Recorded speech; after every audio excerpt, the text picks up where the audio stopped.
जब यूसुफ मिस्र में पहुंचाया गया, तब पोतीपर नाम एक मिस्री, जो फिरौन का हाकिम और जल्लादों का प्रधान था, उसने उसको इश्माइलियों के हाथ से जो उसे वहां ले गए थे, मोल लिया। और यूसुफ अपने मिस्री स्वामी के घर में रहता था, और यहोवा उसके संग था, सो वह भाग्यवान पुरुष हो गया। और यूसुफ के स्वामी ने देखा कि यहोवा उसके संग रहता है, और जो काम वह करता है उसको यहोवा उसके हाथ से सफल कर देता है। तब उसकी अनुग्रह की दृष्टि उस पर हुई, और वो उसकी सेवा टहल करने के लिए नियुक्त किया गया। फिर उसने उसको अपने घर का अधिकारी बना के अपना सब कुछ उसके हाथ में सौंप दिया। और जब से उसने उसको अपने घर का और अपनी सारी संपत्ति का अधिकारी बनाया, तब से यहोवा यूसुफ के कारण उस मिस्री के घर पर आशीष देने लगा, और क्या घर में क्या मैदान में, उसका जो कुछ था सब पर यहोवा की आशीष होने लगी। सो उसने अपना सब कुछ यूसुफ के हाथ में यहाँ तक छोड़ दिया कि अपने खाने की रोटी को छोड़ वो अपनी संपत्ति का हाल कुछ न जानता था। और यूसुफ सुंदर और रूपवान था। इन बातों के पश्चात ऐसा हुआ कि उसके स्वामी की पत्नी ने यूसुफ की ओर आंख लगाई और कहा, मेरे साथ सो। पर उसने अस्वीकार करते हुए अपने स्वामी की पत्नी से कहा, सुन, जो कुछ इस घर में है मेरे हाथ में है, उसे मेरा स्वामी कुछ नहीं जानता, और उसने अपना सब कुछ मेरे हाथ में सौंप दिया है।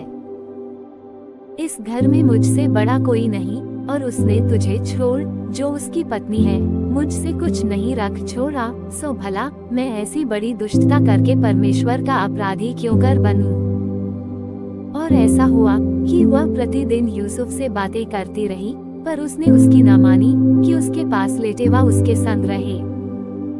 एक दिन क्या हुआ कि यूसुफ अपना काम काज करने के लिए घर में गया, और घर के सेवकों में से कोई भी घर के अंदर न था। तब उस स्त्री ने उसका वस्त्र पकड़कर कहा, मेरे साथ सो, पर वह अपना वस्त्र उसके हाथ में छोड़कर भागा और बाहर निकल गया। ये देखकर कि वह अपना वस्त्र मेरे हाथ में छोड़कर बाहर भाग गया, उस स्त्री ने अपने घर के सेवकों को बुलाकर कहा, देखो, वही एक इब्री मनुष्य को हमारा तिरस्कार करने के लिए हमारे पास ले आया है। वो तो मेरे साथ सोने के मतलब से मेरे पास अंदर आया था, और मैं ऊंचे स्वर से चिल्ला उठी, और मेरी बड़ी चिल्लाहट सुनकर वह अपना वस्त्र मेरे पास छोड़कर भागा और बाहर निकल गया। और वह उसका वस्त्र उसके स्वामी के घर आने तक अपने पास रखे रही। तब उसने उससे इस प्रकार की बातें कही कि वह इब्री दास जिसको तू हमारे पास ले आया है, सो मुझसे हंसी करने के लिए मेरे पास आया था। और जब मैं ऊंचे स्वर से चिल्ला उठी, तब वह अपना वस्त्र मेरे पास छोड़कर बाहर भाग गया। अपनी पत्नी की ये बातें सुनकर कि तेरे दास ने मुझसे ऐसा ऐसा काम किया, यूसुफ के स्वामी का कोप भड़का, और यूसुफ के स्वामी ने उसको पकड़कर बंदी गृह में, जहाँ राजा के कैदी बंद थे, डलवा दिया। सो वह उस बंदी गृह में रहने लगा। पर यहोवा यूसुफ के संग संग रहा, और उस पर करुणा की, और बंदी गृह के दरोगा के अनुग्रह की दृष्टि उस पर हुई।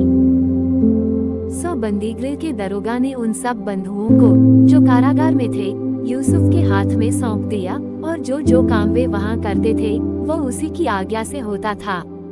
बंदी गृह के दरोगा के वश में जो कुछ था, क्योंकि उसमें से उसको कोई भी वस्तु देखनी न पड़ती थी, इसलिए कि यहोवा यूसुफ के साथ था, और जो कुछ वह करता था यहोवा उसको उसमें सफलता देता था।